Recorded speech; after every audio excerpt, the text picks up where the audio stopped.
There's something that frees you, that comes with intellectual independence. Here we're given tools not to just receive knowledge, but to really grasp it, to feel confident about it, and then to apply it in a meaningful way. At Zaytuna, we're not taught what to think, we're taught how to think. We wrestled with logic, language, revelation, with our vast tradition and how much it has to offer, and how it helps us understand our modern world and all its challenges on the individual level, on the family level, on the community level, on the societal level.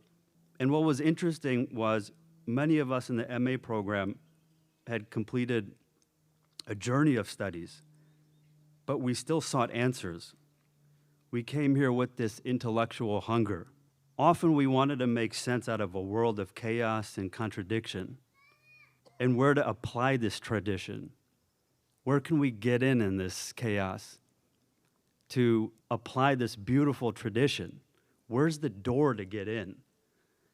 To move beyond platitudes and really effectuate meaningful change.